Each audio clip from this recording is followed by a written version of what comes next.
Well, everybody, welcome back to Surviving Life's Pickles and this week's episode.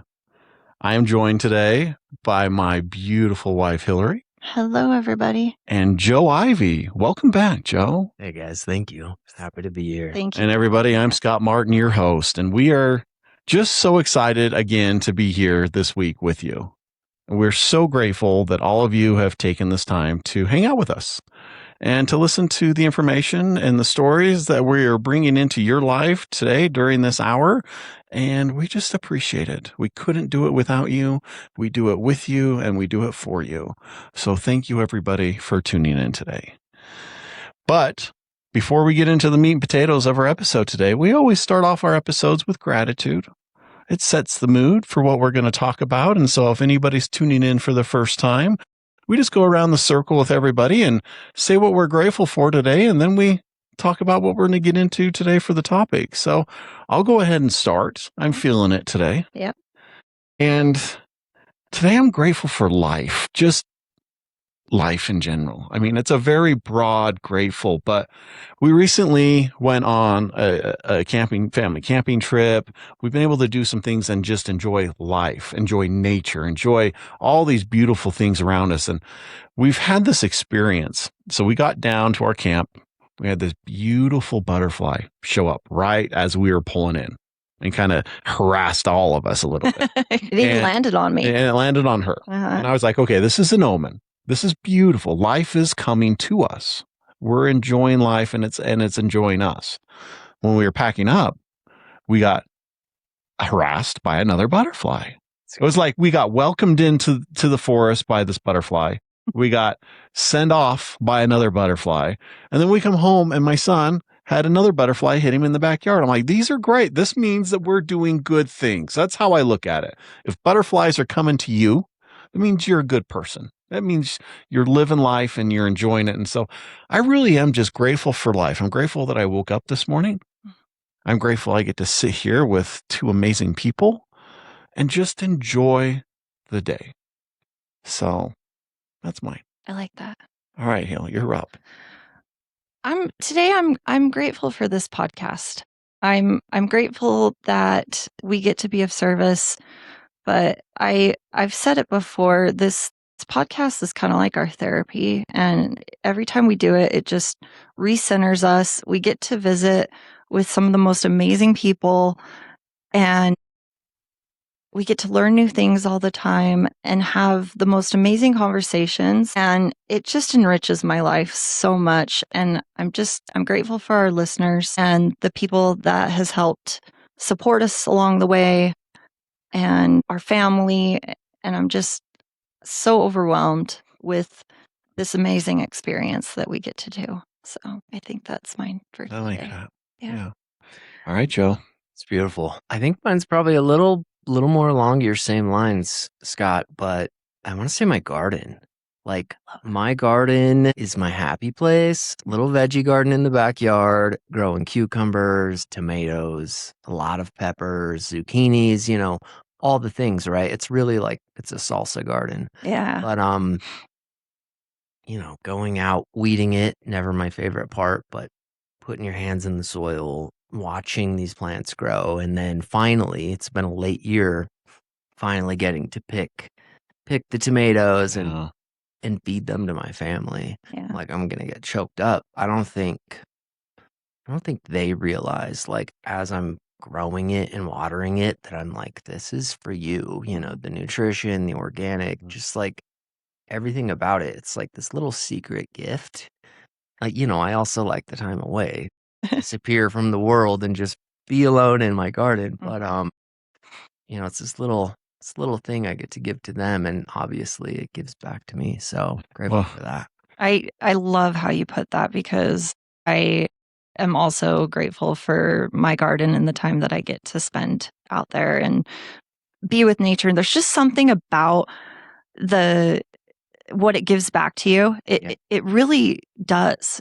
How much to just put your hands in the dirt and nurture and watch it grow. It gives you a sense of pride, and it's such an experience. If I know there's a lot of people out there that just don't care for gardening or, but the people that get it. I don't have the space. I don't have the time. Mhm. Well, But again, with gardening, and I'm not a huge gardener. I do appreciate all of the work, and I appreciate everything that goes into it and the process and all of that. But with gardening, again, you're creating life. Mhm. You have planted seeds, you have nourished them, you have watched them grow, you have weeded the bad stuff out around them to keep them healthy. And it really is just life. You get to help create something that is going to sustain life for itself, but it's also sustaining life for you and your family because of what it's producing, because you're taking care of it. Yeah. And I think that's a huge part of gardening is people don't realize that that's a big thing. Yeah. Some people do it. I do it with my dogs. Okay. I'm happy, love to have my dogs. They give me happiness. They give me life, and I have to take care of them. I mean, because they can't do anything themselves. We know this. And so, yeah, just being able to be part of growing something, being part of to nourish something and have that life, I think is fantastic. Agreed. So I love that, Joe. Well, Joe, you've been here before, and we asked you back because when we were finished with your interview last time, you're like, man, there's so much more to my story that I didn't share today. And we felt like, hey, this is a good time to bring you back. But we also want to talk about really connection and sponsorship, AA, that program, how it really does help people in general. But we wanted to learn more and dive kind of back into your story a little bit of maybe a few things we missed. So figure I'd turn the time over to you.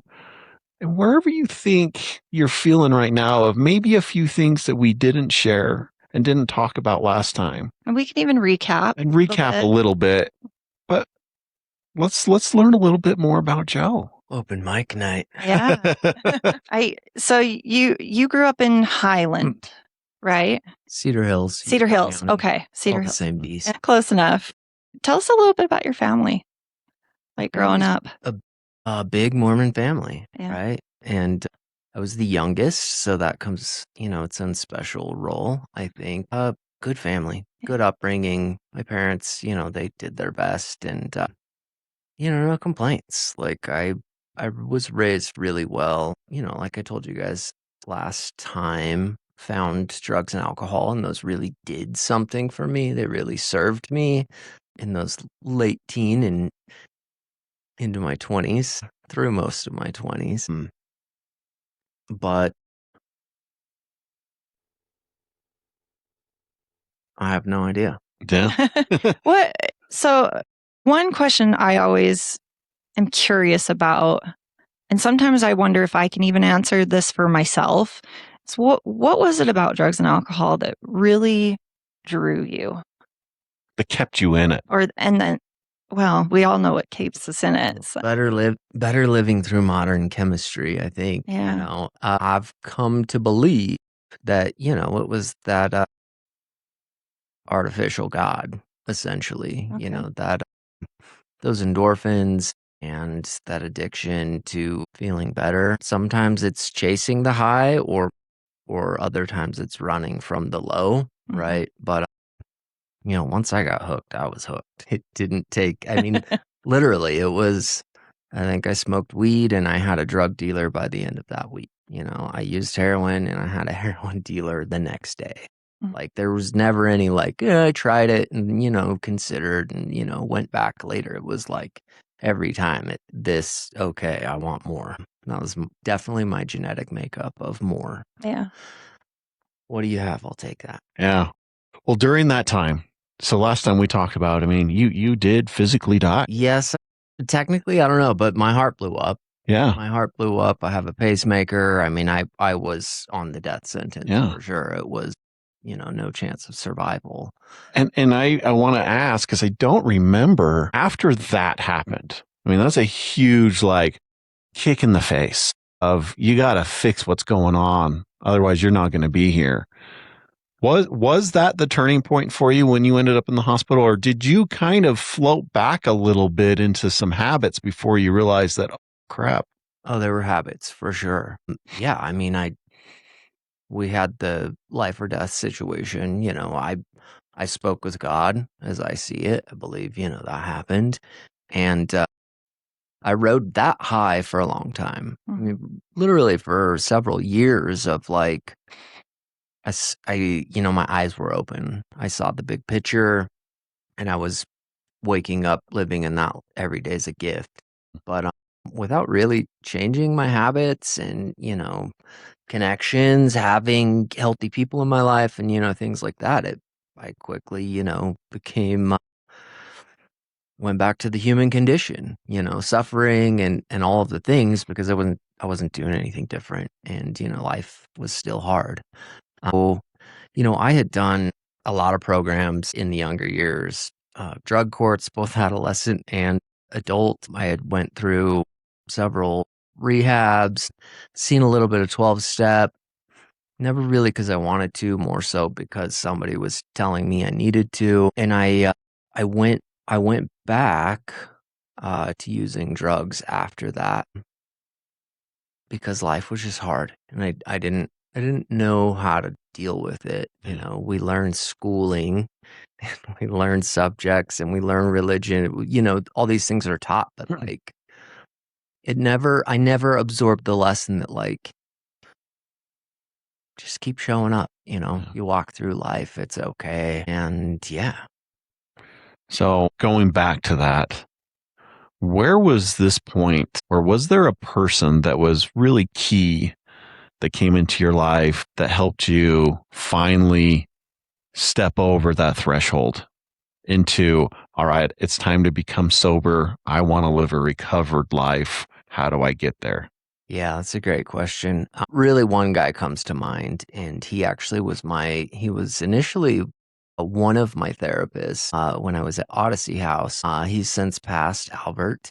Albert was a beautiful man, and the way he taught me to look at myself, and he would ask me these questions, and really learning how to go inward, right? To find these answers. He was a guy in long-term recovery. He was an AA or he was 12 stepper and did eventually become, my sponsor.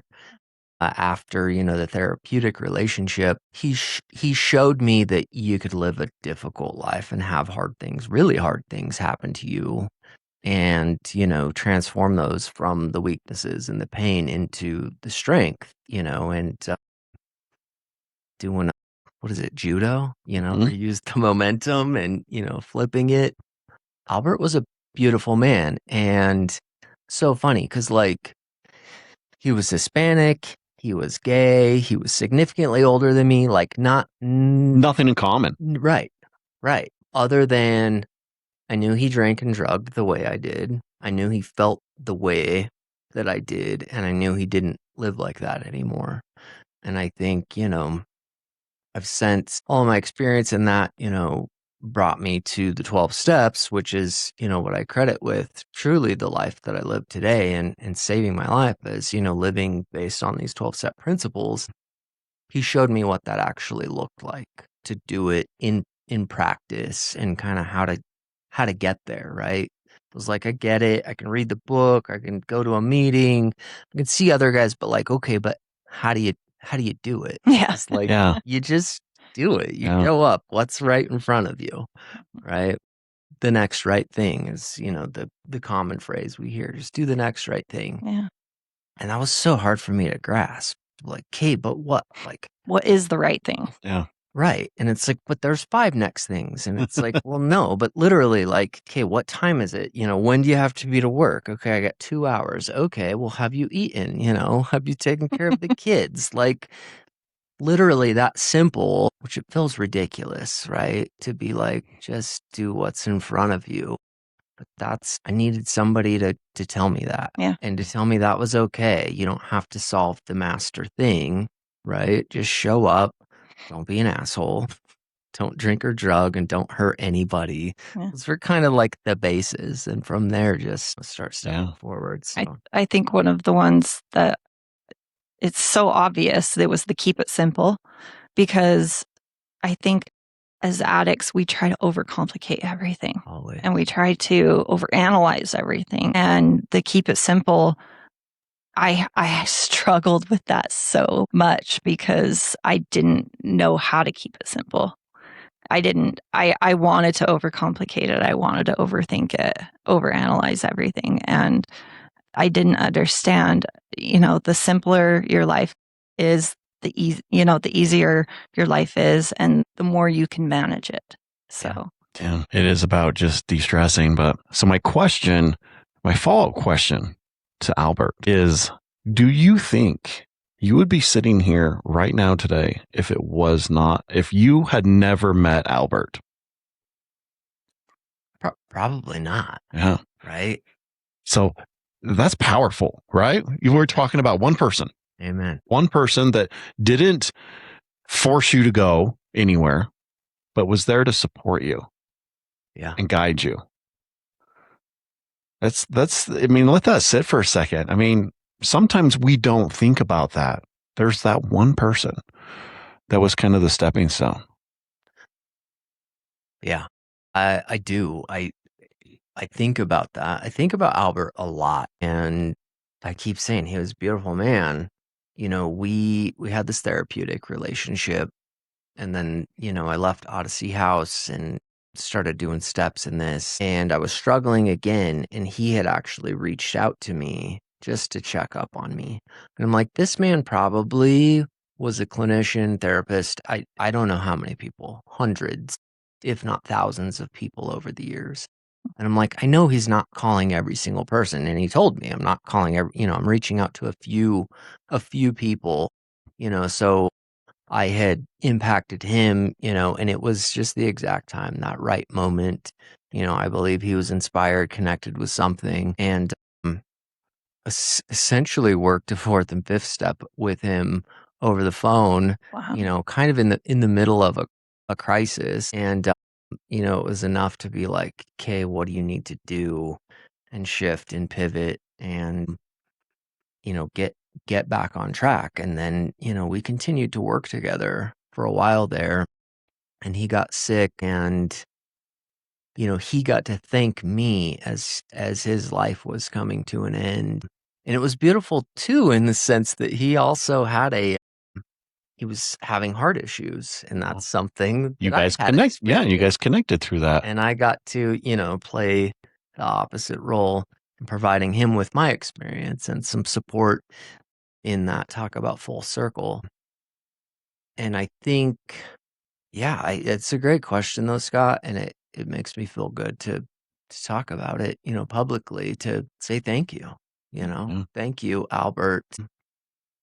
Knowing him, I know he would be so proud of where I stand today, and where I'm walking today, and, continuing to do the next right thing. We can't keep it unless we give it away. That's one of my favorite things about, this 12 steps and what we do. Yeah.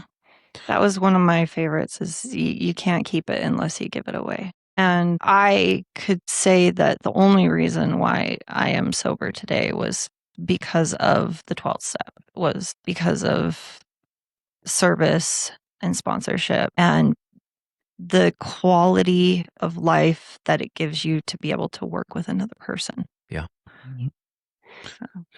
Well, let's answer a few questions. So, as we were talking before, Hillary, I mean, she's a 12 stepper. She had a sponsor.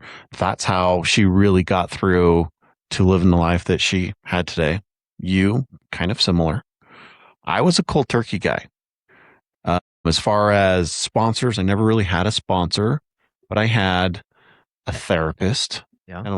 kind of like you with Albert, that she just held my hand and says, "We're going to do this together." And we worked through stuff, going through that. And then from there, once I kind of got done, I actually moved away. And so she wasn't very close. It was a 2-hour drive. And yeah, it's a little hard to do a 2-hour drive to go see your therapist. I did it for a little bit just because I was so scared of getting a different one. But then I had found a friend that had become that support where I could call him. And whatever I needed to say, whatever I needed, he was there to listen and then give me some guidance and whatever. So I want to talk about what sponsorship really is. I mean, from me not having a what you traditional sponsor, I would say sponsorship is a person who is investing in your well-being, and helping you down a path by being your guide, but not forcing you, not pressuring you, and not putting you in situations where you're going to have to make those harder decisions. They're there to kind of be that barrier for you. How do you guys feel about that definition as far as a sponsor, or do you have things to add to it? I'll go. Yeah, go ahead, Joe. I think I agree. I think you're on the right track. I think that's the core of what it should be, what it's about, right? Mhm. And I think sponsorship is an interesting beast Mm. because there's no right way. Just like there's no right way to be sober, to work a program, to whatever. As many people as there are, there's, that many right programs, if you will. I think I've witnessed trends where, types of sponsorship and, you'll show up and they'll say, okay, here's 5 things you have to do, right? I want you to call me every day. I want you to read Bill's story and the doctor's opinion and then call me and then we'll do X and then we'll do Y. And I want you to text me your gratitude list. There's these specific things that some people, quote unquote, will make a good sponsor. And, I joke, I've sponsored a lot of guys and a lot more than I've sponsored have asked me to be their sponsor. And I often say, I'm a shitty sponsor. And that's kind of like my disclaimer of like, hey, I never said I would be good. Mhm. Right. But I think it's important to note like what a sponsor isn't. And it's like a sponsor shouldn't be your doctor or like your medical advisor. A sponsor shouldn't be your therapist, even though I had a therapist who was my sponsor. But it changed, so we're okay.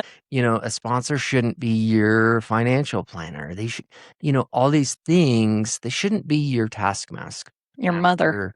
Your mother, your father, your rule maker, right? I would say that truly the core of what a sponsor should do is take you through the steps, walk you through the book, and the steps in the book and the program is really outlined to get you in connection with a higher power. Yeah. And so, for me, looking for a sponsor, I want someone that I know like drank and drugged and felt like I did so I can relate to them. I want someone relatable. But, they say like find someone that has what you want. Yeah. And that, that's kind of the prerequisite. They've done the thing, they're currently doing the thing, and hopefully they're happy, joyous, and free, right? Because I've met and witnessed a lot of guys that are like, I've been sober for 20 years, and they're walking around. They're miserable. They're just not happy. Mm. No, thank you. I take a guy that's, been clean for 2 years, and he's just doing service and working hard and showing up to meetings, and you know it when you see it, right? The light is on. I'm like, that guy's on fire. I want that. I'll follow that. And for me, it's going back to the simple stuff like gardening, right? But it's like I'm living my life on a spiritual basis every day. Whether people see that or not, I don't have to talk about it, but it's like, where's my heart at? What are my actions doing? Am I talking a great game in a meeting or wherever? And then I'm going home and I'm yelling at my wife because she didn't do something right. Or, am I belittling my kids because they didn't get their chores done right? I'm working on that one. They're walking the walk, and that's the hope of the sponsor to show you that path and say, okay, well, tell me how you got here. Yeah. Right. Yeah. I would agree with that wholeheartedly. For me, when I was looking for a sponsor, it took me a long time to grasp the thought that I needed somebody to help me through it. Yeah. I thought I knew everything. I thought I knew how to do it. I'd been to so many treatment centers and done the steps, and there were so many times where I thought I could do it on my own and I didn't need another person. And when I finally humbled myself enough and realized that I had no idea how to run my own life, I literally picked the first person that came across my path that I knew was living a life that I wanted. I knew I wanted some kind of connection. I didn't want just like a total stranger. My sponsor, Nisha, she had 5 years clean. And ironically, we were newcomers together at one point. She stayed sober. I did not. Yeah. And so she obviously had she figured out something that I didn't know how to do. And so when I finally asked her, it was after a total breakdown, and I just said, I need somebody. And she was funny because she said, you must be really, really sick to want me to be your sponsor. And I said, yeah, I definitely am.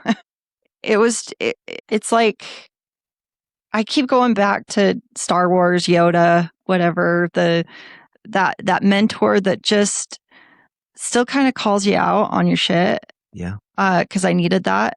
But also somebody that will hold my hand through the process. Yeah. I needed somebody to hold my hand through the process. I knew I couldn't do it by myself. Oh, really having somebody that sees the person you are at your core, sees through all the bullshit, sees through all the lies, sees through all the walls that we put up. Yeah. You find that person that looks through you and sees you, and right? I mean, you just know when you find that person.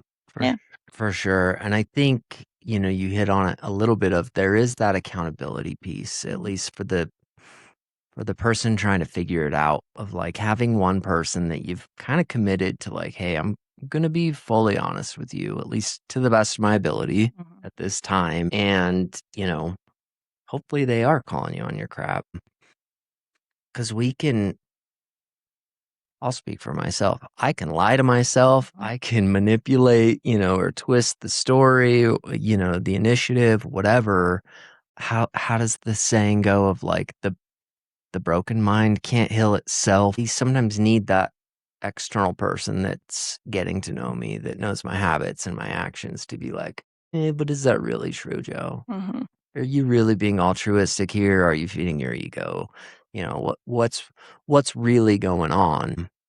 And I think the other beautiful part about it is really at the core, like in most cases, that sponsorship role it's truly, how do I say this? It's not always going to help the sponsee. They're not always going to be successful and stay sober and do great. But the person being the sponsor, doing the service, like they're pretty well immune to, that next drink or drug. And so it's by design of this cycle of, hey, I may not be able to cure or help all of my 12 sponsees, but if I'm in it and I continue working with them, I'm pretty sure I won't be the one that's falling on my face. Yeah.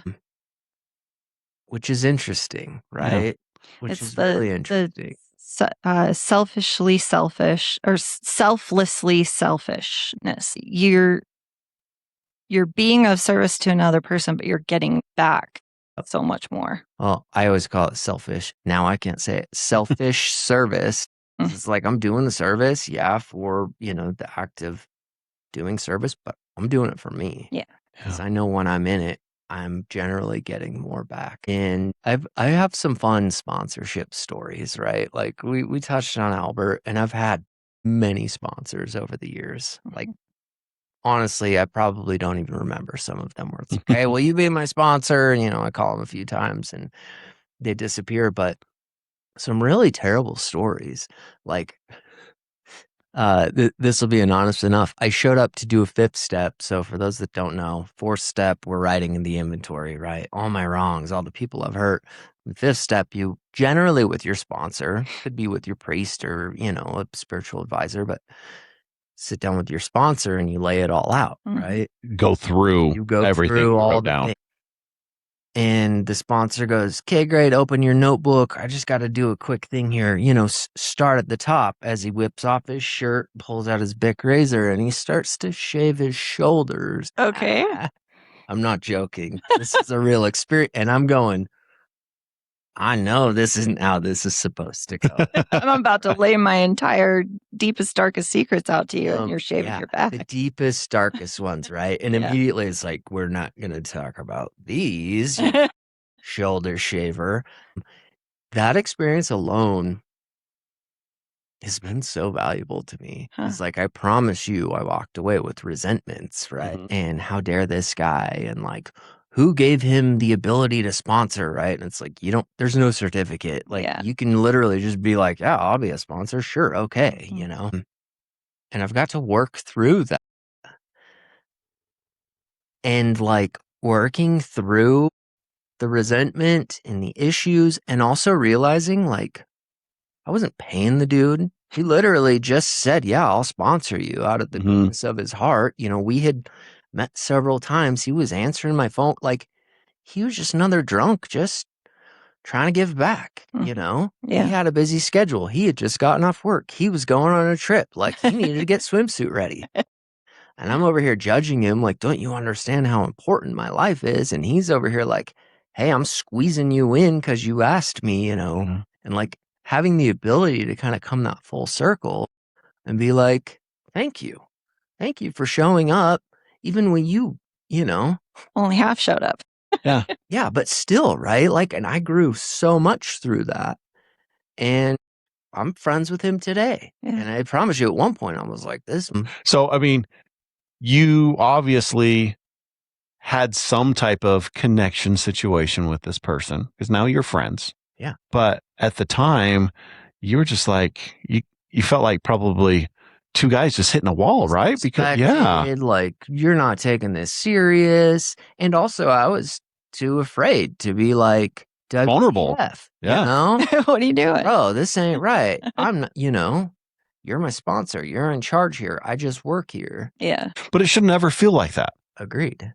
I mean, again, going back to the sponsorship thing, it should feel like you're in a room with somebody who cares, somebody who's present, and somebody who is there to support you. I would generally agree with you. And I think we're all humans doing our best, right? And I think sponsors are important because hopefully, like I said before, they've worked through it. They have a little more life experience and they have the perspective. I think their willingness to give freely because they're willing, but that perspective coming in from a different angle and hopefully having a little more time, a little more experience, it's kind of that key component of they're invested in your business, but they're also hopefully not driving it. They're a passenger on the bus, just like you. Yeah. But they give you the keys and say, where do you want to go? I hope so. Yeah. And I think, 12 steps, you have the full spectrum, right? People that would die to save, the fellowship, the steps, whatever. And you have people that, this is a cult and it's terrible. And I went and let me tell you my horror stories, right? And everyone in between. And I also sometimes say, 12 steps are a cult, but the cult saved my life and I'm okay with that. I'll gladly be, whatever this is, it's working for me. I forgot where I was going with this, but you have this gamut and this array of styles. And I think coming back to, the topic, the theme of that connection, that's the beautiful part. I don't think any 12 steps have, a patent on recovery, sobriety, the right way of living, the connection and working with others and being a part of. That for me was, never realized that I didn't feel a part of. I never realized that I felt on the outskirts, and not until I really was like, hey, I'm going to jump in and I'll be a part of this thing by going to meetings and taking service positions and like actually doing the thing with my feet and my actions instead of just reading Hillary's example. Like, well, I've got a book. I'm going to self study and, I'll save myself. It's like I really needed these outside ideas and people and influences to really get the magic flowing, to Yeah. really get the energy and to change who I am, I think for me, one of the questions that I had asked you before was what drew you to drugs and alcohol. For me, it was this constant feeling of disconnection.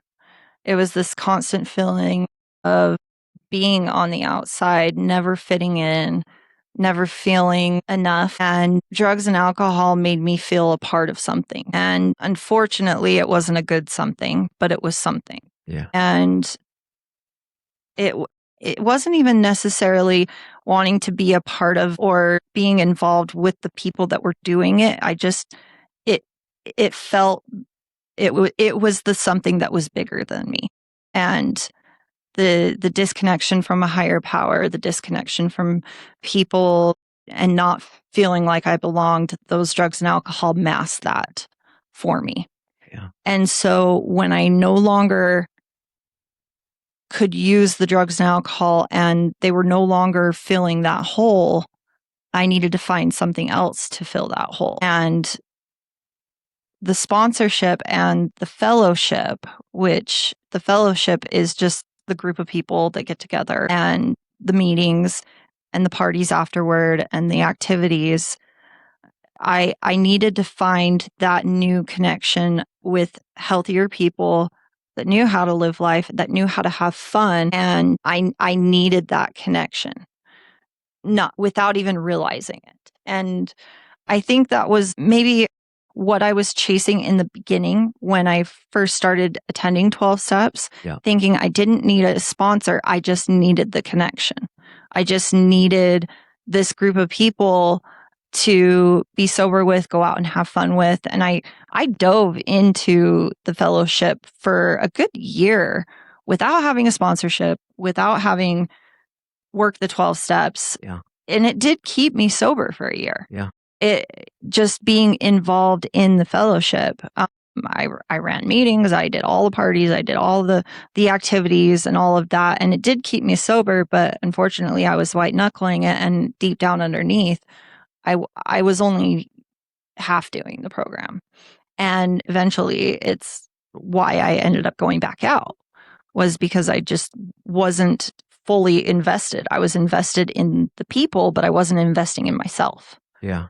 And when it finally clicked for me is I know how to do this. I just know what I wasn't doing.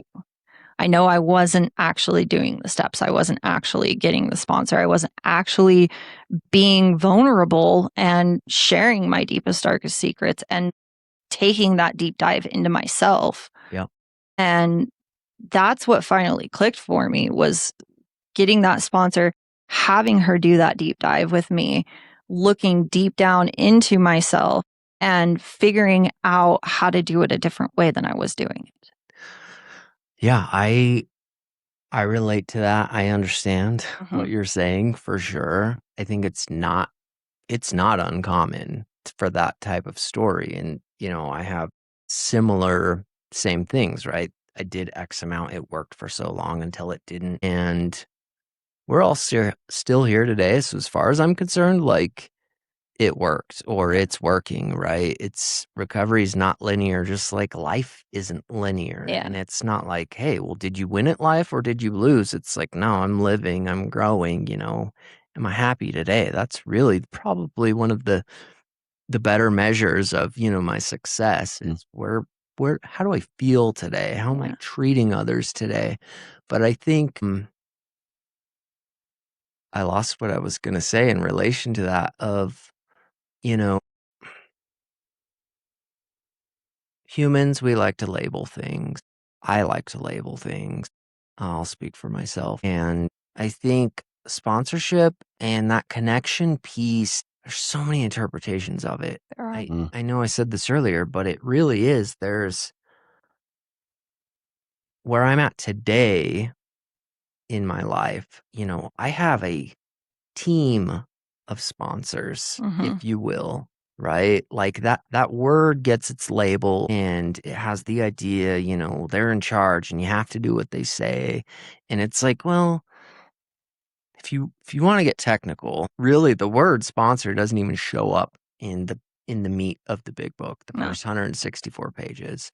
And, it was an idea that kind of came about, I want to say in the 50s. I'm not an AA historian or a 12th step historian, but you know, I have guys all around me today, and some of them are more like my my business and financial sponsors, right? Who I'll go to when I'm like, hey, well, there's this, business type thing. And then I have really like my spiritual guys that I'm like, this guy, he's got a connection to a source. Like, that's where I'm going here. I have straight traditional drugs and alcohol guys that like if there's issues there, I've surrounded myself with people and I'll go to them depending on what's happening, right? That's my community now. Yeah. That's the word I was looking for, Joe. Right there is community. And that kind of transitions. So really, sponsorship, they become that person that you can be vulnerable with. They become that person that sees you for you. They're that guide. Like you said, they are not your therapist. They are not your doctor. They are not your financial person. They are your sponsor. But to me, they really are what we consider a true 2 a.m. friend. They're the person that you can call at 2 a.m. Yeah. They're the person that will answer. They're the person that will sit there and listen. They're the person I talk to. And so what I'm hearing from you is over the years, you have built now the community of 2 a.m. friends, and everybody has their different niche. Yeah. Roles. You know who you can call for this. You know who you can call for this. You know that you can call any of them when you're struggling. Yeah. But now you have this huge community of friends, supporters, Joe fans, right? That are there. And that's what you've built from going through this. Yeah. And so my transition pieces is we've talked a lot about mental health here in the last little bit. I mean, it's a big focus what we talk about here. How important do you think, and let's step out of the recovery world and let's just talk about mental health for a minute and depression and things that people go through. How important is it to still have that sponsor or that 2 a.m. friend or that community when you're struggling with that? I mean, I think it's critical. I think I pray that everyone, if you don't, can develop a handful, at least two or three people that, you have those connections with. And, at certain times in my life, it was like, well, it'll just be my spouse, right? My partner, that will be my one person and they get all of me and I get all of them and that will work. And then it's like until that relationship Until it doesn't. going well and then, whatever, right? And so I think, I'm grateful that my mom, she's in that circle for me of like, I love my mom so much, she will answer my calls regardless. But, the community, the mental health piece, for me, I don't distinguish them, right? Like my recovery and sobriety is, They're hand in hand. yeah, it's all the same, right? My depression and anxiety, that's how the other is going. And labels, we can throw them out the window. It's like, I think having a community, having support, the people, whatever, if it's church, if it's a basketball league, if it's a bromance group, I don't know, being a part of, I think is critical and essential to our human condition, Yeah. Well, it is. I mean, we are pack animals. Yeah. We're mammals and we like to be surrounded by our people. Doesn't mean we don't like to be alone sometimes, but ultimately to get through this life, to enjoy it, we need to be surrounded by good people, good community. Yeah. They're there to support us and we're there to support them. So I want to ask you, if somebody's struggling, just in general right now, maybe they're struggling with some mental health stuff, maybe they're having some issues at work that is just debilitating them. Or maybe they're struggling with alcohol and drugs right now and they're looking for that first person. What are a few things that you would recommend for somebody to kind of inventory in themselves as maybe a checklist of this is the type of person I'm looking for to bring into my fold? It's a great question. Inventorying, I think aligned morals and values, right? It's like, I don't want to take advice. I'm not going to get the same value from someone that's not aligned with, my higher purpose. Yeah. I I think maybe that's where you start, though, is like, what are your morals and values? What is important to you? Yeah. And then we put that out there. I think it's it can be hard when you need something. There's a missing component, but you don't know where to find it, right? How to reach out, where's the spot. I firmly believe I chuckle at myself before I say this, the power of the universe, like with true intention, from the gut, from the heart, from the mind, whatever, of like, ask for it, right? I want connection, I need guidance. I want to be a part of, like, show me the way, literally doing that. And then keep your eyes open because it'll show up in some version or another. And I chuckle because I'm like, just ask the universe, guys. You'll be good. But I'm like, that's kind of how crazy my life has worked out. Yeah. But sometimes that's all it is, right? You have to just be. You have to ask. You have to be willing to ask. And again, going back to finding your person or a person to bring into your fold of your community, you've got to be willing to ask them. Yeah. Again, that's a first question. I love that first question. What are your morals? Do they align with what I'm trying to do so that you can support me when I'm struggling? I think that's great. Yeah.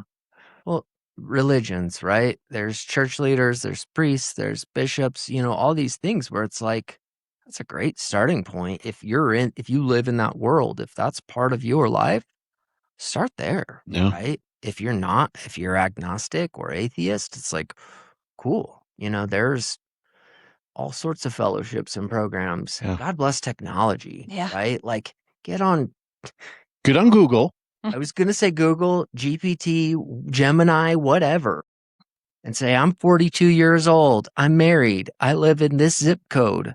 I'm feeling disconnected. I enjoy sports. This. Give me 5 things of maybe where I could find like-minded communities. Like, it's there. You can ask the universe or you can ask your favorite AI. Right. And then, take a step, do a thing. Well, that's huge, though. Such a simple thing that you just described right there that so many of us either take for advantage so we don't think about it. Yeah. It's just part of our normal life. I do it.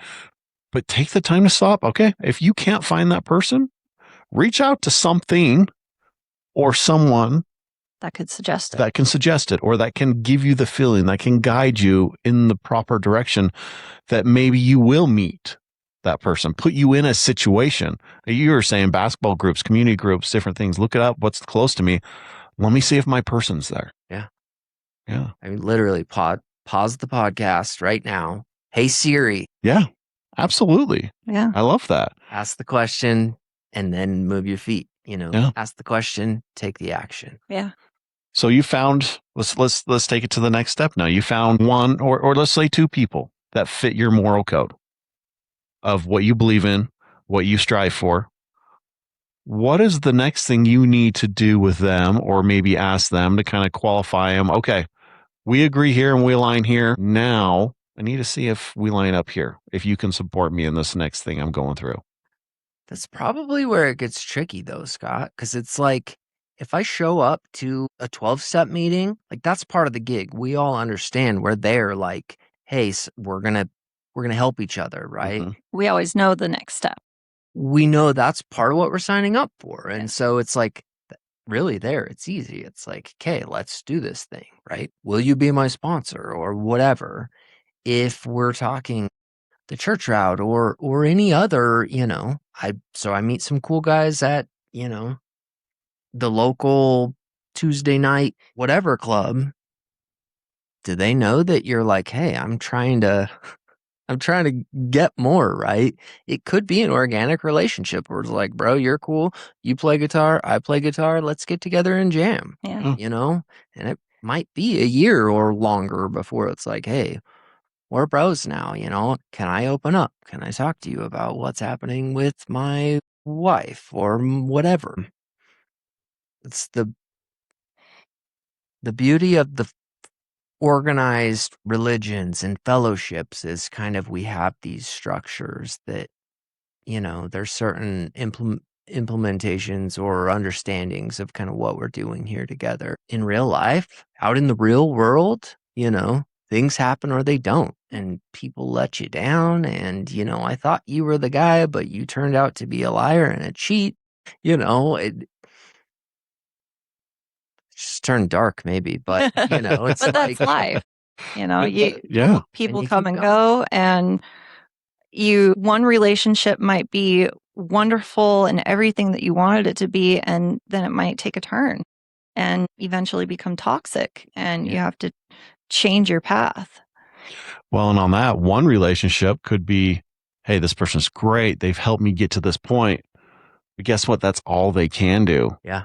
And then they are able to say, look, I've helped you down this specific path as much as I can do. I need to refer you. Let me introduce you to somebody else. And that's when the community starts to grow. Yeah. That's when you start playing, okay, I know where you stand now. You're going to help me make my next step, even though that you don't know how. You're introducing me to somebody else that can. And I've actually done that with a sponsee where I took this person through the steps 2 different times. They still couldn't stay sober. And it came to a point of, obviously I'm not able to help you with the things that I have.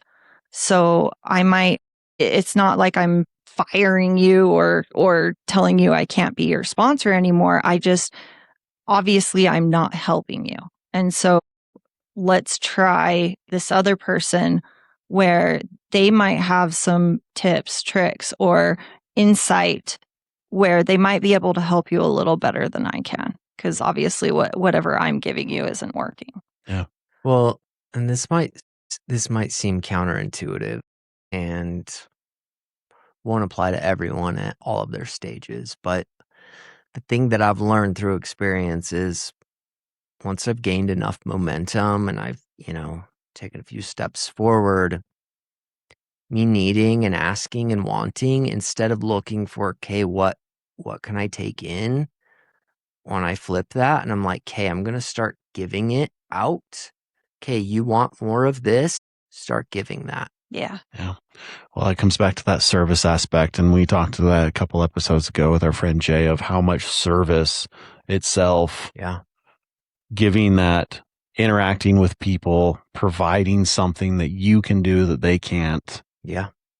Is such a blessing for yourself. And it teaches you a lot about yourself, but it starts opening those other doors when you start giving. You might go give service and boom, guess what? You're introduced to the next person in your community because they're doing service as well. And now you guys have found this common bond that starts a relationship. Yeah. So yeah, it's the saying, you can't keep it unless you give it away. So that's a cliche, whatever. The one of those sayings that you hear in the 12 steps all the time is you won't be able to keep it unless you give it away. Yeah. So it's that feeling, it's that spirituality, it's that connection. You can't keep connection unless you give it as well. Yeah. So yeah. Well, and sometimes you find connection in the strangest places, doing the weirdest things or just whatever. And so this little story, I haven't even told you this yet. So I work in Vernal a few days a month. I just drive out, work out there. And on the way to Vernal, if everybody's driven 40, there's the gas station called the Big G. It's in Fruitland. It's the halfway point between Salt Lake and Vernal. It's the only gas station there. it's surrounded by nothing. Surrounded by nothing. But we stop there. We usually stop there and, just grab a drink, use the restroom, things. And there was this guy sitting at the register trying to pay. Card wouldn't go through. Ah, crap. All right. I got to take my ice out. All right. Card wouldn't go through. Oh, I got to take my bird food out. And then you could just see, just tears in the guy's eyes. He's just like, I got to go home. And he tells the register, he's like, I got to walk away for a minute and figure out what's important to me because I got to take food to my family and I've also got to feed my animals. I got to figure out where I need to do because obviously I didn't have enough money. So he walked away from the register for a minute and said he'd be right back. I walked up and I had seen the struggle that this guy was going through. And I said, you know what? I don't care. So I bought. I asked her, what is everything? Do you have everything that he was trying to do here? Oh yeah, it's all here. I'm like, let me pay for it. She looked at me like, what? Rad. She's like, why? I'm like, because he needs it. He needs a break today. He needs the break today. And so he'd walked off in the store, walking around, just whatever he was doing. I paid for everything and we left. And I didn't think anything about it. You know, I was glad to be of service. I was in a position to help this guy. I was able to do it. We came back through and stopped there. And the later that day, and the lady at the register says, I just want you to know that guy has not been that happy in a long time. Whatever you inspired you to do that was great. And again, that I might not ever see this guy again, but we have a connection that we were able to make through a transaction that maybe would help him with some of the struggles that he was going through going forward. And I think that's one thing I wanted to stress with everybody is sometimes it isn't, I need to sit in front of somebody and have a transaction. I mean, have a conversation with them. Sometimes the connection somebody needs is that act of service, or that, hey, I've been in situations like you. I understand. How can I help you? These type of things are the key factors in keeping people in a good mental health space, keeping people on the right track if they're trying to be sober. And sometimes you don't think about that every connection, every time we touch something, we have a connection. We have a result that happens because of it. Transfer of energy. It is a transfer of energy. That's what I was And if you have the good energy and you're transferring it, that's what's going to happen. Yeah. But like you were saying with your story earlier, if you have a guy that's transferring negative energy into a situation, then it goes the opposite way. And so with connection, we are all connected. I know whatever you believe in, whatever higher power of the universe, we are all connected some way, somehow. We're all humans. Boom. We have a connection right there. Joe, we're both bros. We're connected, right? You and Hillary are 12 steppers. You're connected. You're all connected different ways. But it's the transactions in those connections that make the difference. Amen. Yeah. And we all share the same air, right? Right. Period. And see, these are things that a lot of people we take for granted. Yeah. We don't think about. I mean, sitting here with you, your energy that you brought in today, we could have sat here and said nothing, and you've changed my outlook on today. You brought in this just awesome energy today. You brought in just happiness. I could see you're excited. Fake it till you make it. But that's what that's what connection is. Amen. Connection is not just always having a conversation, not always. Sometimes it's a simple transaction where you don't really interact with the person very much physically, but spiritually and energy wise. That's where true connection, that's where true change happens. Yeah. And I think a lot of people don't sit down and think about that. Mm-hmm. I think I'm inspired to say this as you were talking, and it doesn't apply exactly, but if you want self-esteem, do esteemable acts, right? And it's like, I'm depressed. I don't feel well. There's chemical imbalances in that, but do the opposite, right? Like take the action. I think there's so much power and momentum in that energy shift of fake it till you make it, right? It's like acting your way into better thinking. And I know there's a clear line of like, there's actual physical and, chemical things that have to be, but when you're maybe in that middle spot where it's like, yeah, some days are good, some days are bad. It's like the difference of just doing that, showing up to be like, hey, I'll throw down $10, or whatever it might be. That one small act can be enough to shift the perspective, shift the energy, put you in a completely different spot.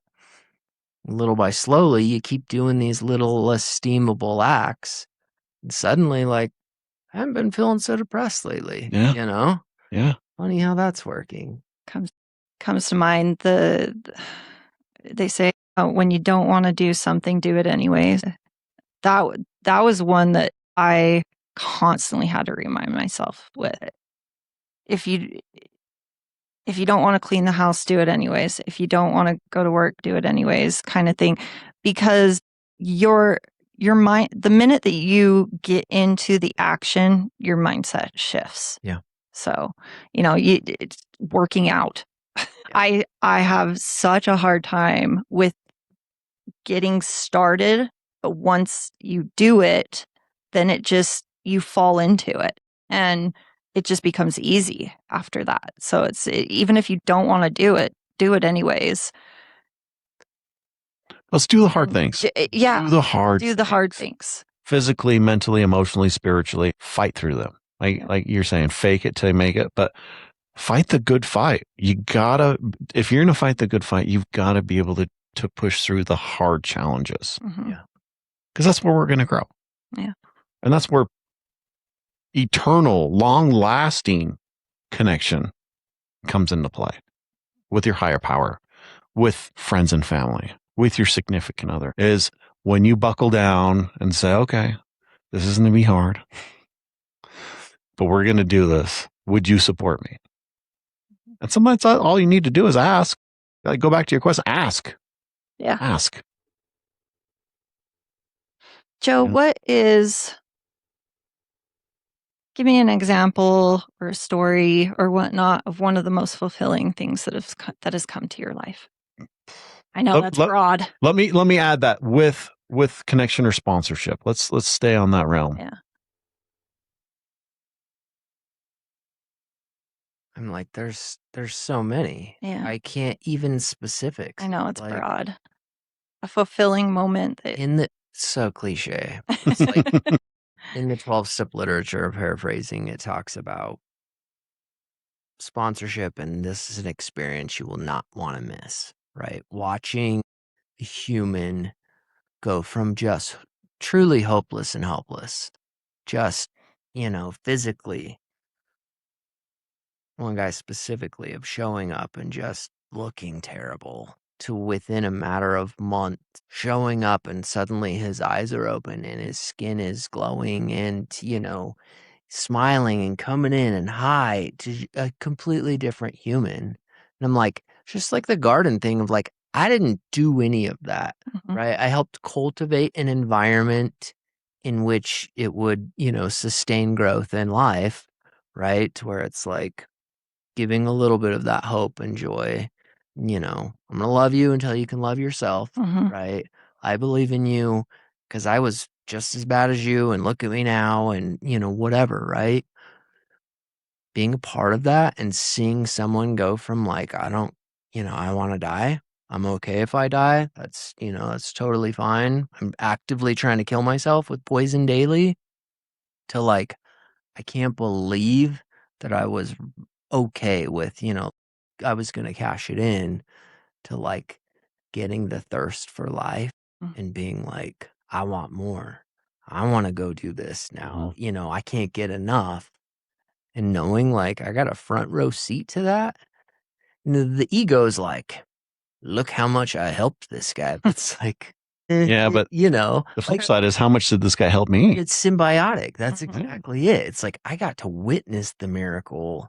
That's equally as amazing as, being a part of it. So it's like, I know it's generic and, I'm not giving a specific name and whatever, but it's like, it is so fulfilling. Yeah. It's the thing to keep me coming back, I like it. Like, I want to see that again. Yeah.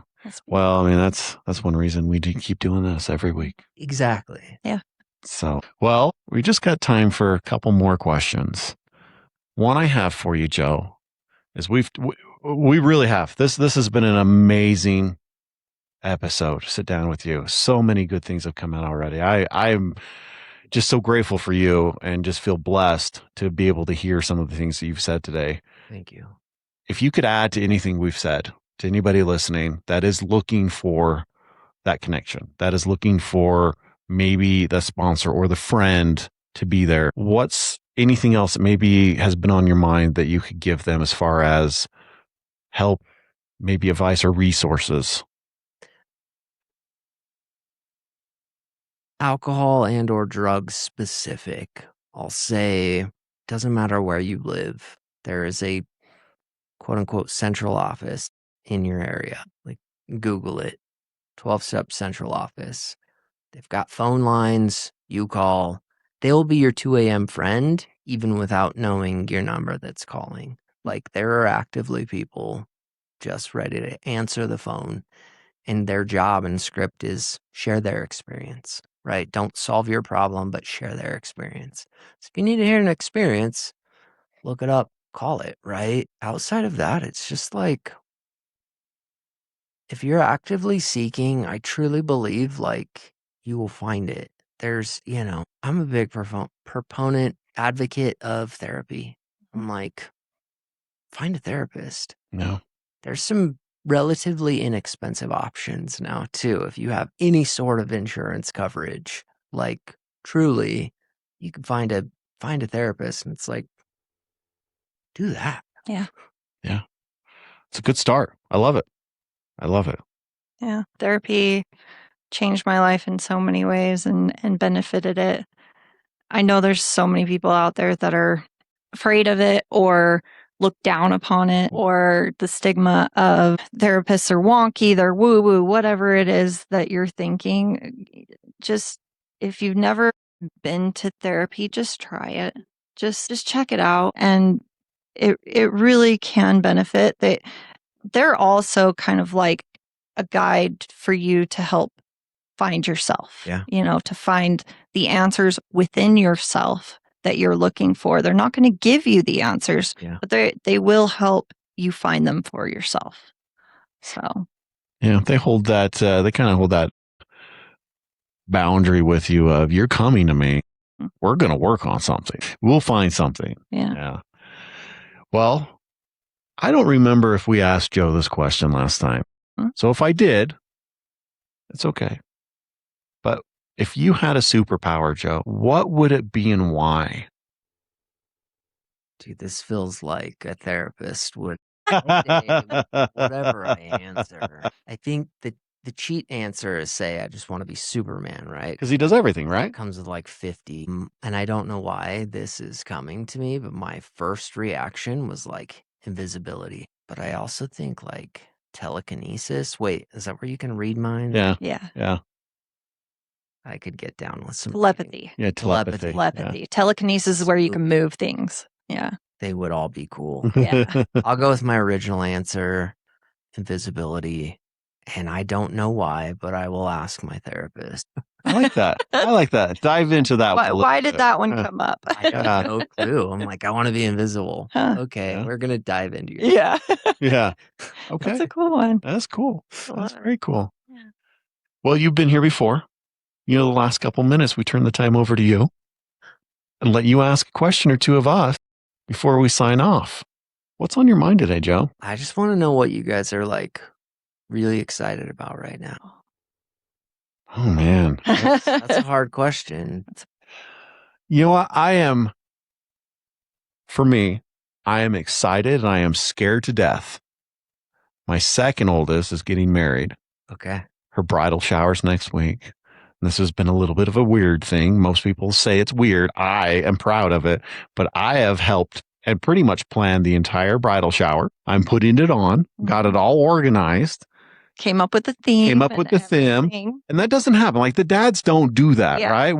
The guys never get invited to the bridal shower stuff.